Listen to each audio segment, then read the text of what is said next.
अस्सलाम वालेकुम एक्वेरियस। मैं हारिस अज़मी प्रोफेशनल एस्ट्रोलॉजर आपकी खिदमत में हाजिर हूँ अपनी प्रोफेशनल कैलकुलेशंस लेकर। बातें पिछले हफ्तों से मिलती जुलती हैं, 2 इवेंट नए हैं, उनकी मैं तफसील अभी ज़रूर बयान कर दूँगा। लेकिन ये फरवरी का महीना जैसे तैसे गुजरेगा, थोड़ी मेहनत करके, थोड़ी रेमेडीज़ करके, थोड़ी एहतियात बरत कर।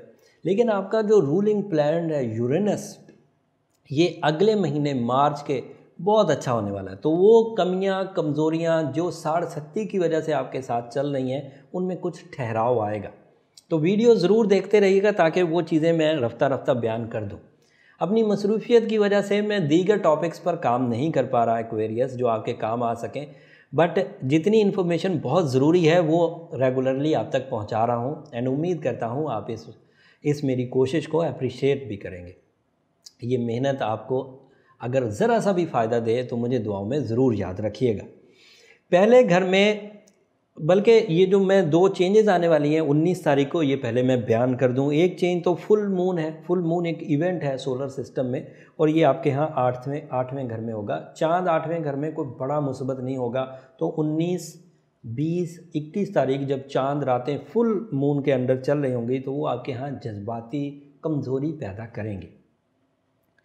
उस जज्बाती कमज़ोरी की वजह से आपके यहाँ जो इन्जॉय लेवल है, जो लुत्फ़ अंदोज़ होने की ताकत है, उसमें कुछ कमी आएगी और उस कमी को और बढ़ा देगा मरकरी की कमज़ोर हालत। मरकरी आपके यहाँ 2nd हाउस में है।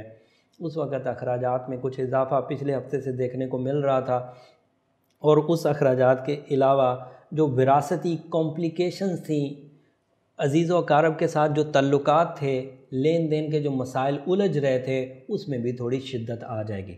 और मरकरी तो अभी 18 तारीख को और ज़्यादा कमज़ोर हो जाएगा और ये कमज़ोरी मैक्सिमम 28 तारीख को और 28 फरवरी तक रहेगी। अगले हफ्तों में भी मैं ये बयान करता रहूँगा। इसलिए आपको अपने नुकसानात को ओवरकम करने के लिए स्पिरिचुअल सेक्टर में दुआइया तौर पर भी आगे बढ़ना चाहिए और साइंटिफिक सेक्टर में इसको रिपेल करने की जो जेमोलॉजिकल ट्रीटमेंट्स हैं, जेमोलॉजिकल रेमेडीज़ हैं, उन्हें भी इख्तियार करना चाहिए। वो मैं एंड पर बयान करता हूँ ताकि आप इस सीवियर फेज से बच सकें। ऊपर से 60 भी लगी हुई है, तो एक्वेरियस के लिए ये काफ़ी टफ टाइम है। जो स्ट्रॉन्ग एक्वेरियस हैं वो इसे समझ भी रहे हैं और इसे रिकवर भी कर रहे हैं। बहुत सारे एक्वेरियस जो जिनकी फ़ीडबैक मुझे ऑफिस में या कमेंट्स में मिलती है, उससे ये अंदाज़ा हो रहा है कि कुछ एक्वेरियस अपनी सलाहियतों से इसे रिपेल करने में कामयाब हैं। They are establish people, mature भी थे, एस्टैब्लिश भी थे, रिसोर्सेज भी स्ट्रॉन्ग थे, फिज़िकल एबिलिटीज़ भी स्ट्रॉन्ग थी और उसके अलावा रिलेशनशिप में भी उन लोगों ने अपने भरपूर जौहर दिखाए हुए थे। तो वो कुछ एस्टैब्लिश हैं, लेकिन बहरहाल उन्हें भी मुशक्क़त में इजाफ़ा देखने को मिल रहा है।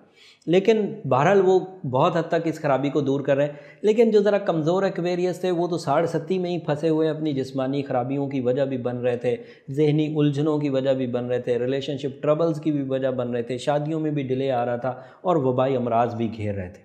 और ऊपर से मरकरी रेट्रो हो गया, जिसकी मरकरी कमज़ोर हो गया, जिसकी वजह से कमज़ोरी जहनी भी आ गई और इसकी वजह से ये जो 28 तारीख का टाइम है ये और सीवियर हो गया। अब इसको रिकवर करने के लिए रेमेडी जब मैं दूंगा तो वो बहुत हद तक आपको रिलीफ देगी।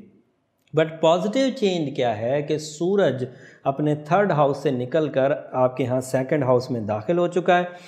सूरज पहले घर से निकलकर अपने दूसरे घर में दाखिल हो चुका है और लग्जरीज़ में इजाफा हो रहा है। ये वो मरकरी की कैफियत जो अखराजात इजाफा कर रही थी, वो सूरज के पॉजिटिव हो जाने की वजह से और माल के घर में पॉजिटिव हो जाने की वजह से उसे बैलेंस कर देगी और अखराजात कंट्रोल हो सकेंगे और आमद और रसद, अखराजात और ज़रूरियात किसी हद तक मैनेज होकर चलेंगी। लेकिन इस सिचुएशन में जब सूरज मुस्बत हुआ है तो मेरा मशवरा ज़रूर है कि अब थोड़ा नेगोशिएशंस को, थोड़ा बारगेनिंग को, थोड़ा बातचीत को तक़वियत दीजिए ताकि आप अपने टर्म्स एंड कंडीशंस पर बात को तय कर सकें।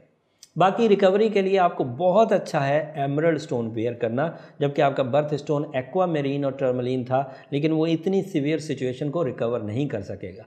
सेहत का खूब ध्यान रखिए, रिलेशनशिप के लिए कुर्बानी के जज्बे से आगे बढ़िए, थोड़ा देना सीखिए और मरकरी की वजह से जो जहन पर उलझन आएगी उसके लिए सूरह शम्स पढ़ते रहिए और सूरह बकरा की आखिरी आयत। इन कम्बिनेशंस को अगर आप परफॉर्म करेंगे तो ये वक्त भी गुजर जाएगा जब हमें अच्छाइयाँ बैठे बिठाए मिली थी तो अल्लाह का शुक्र था। अब ये कुछ कमज़ोर दौर है जो हमारी आजमाइश का दौर है, इसको हम ओवरकम करने के लिए अपनी नॉलेज, अपने एक्सपीरियंसेस, अपनी विल, अपनी स्किल्स, अपने मज़हब, इन सब को यूज़ करके हम इस खराबी से निकलने की भरपूर कोशिश करेंगे। उसमें जो इन्फॉर्मेशन मैं दे सकता था वो मैंने आपको बयान कर दी। एमरल्ड के 8 कैरेट पहनना, सूरह शम्स पढ़ना इस खराबी से आपको निकाल देगा। इससे बड़ी भी खराबी होती तो आप निकल जाते। तो एमरल्ड के 8 कैरेट ज़रूर पहनिए, आपको इसके एडवांटेजेस मिलेंगे। उम्मीद करता हूँ आप अपने मामलात को समझ कर डिसीजन लेंगे और ख़राबी से बचे रहेंगे। अगले हफ्ते नई इन्फॉर्मेशन के साथ आपकी खिदमत में हाजिर होंगे। तब तक के लिए इजाज़त दीजिए। अल्लाह निगहबान।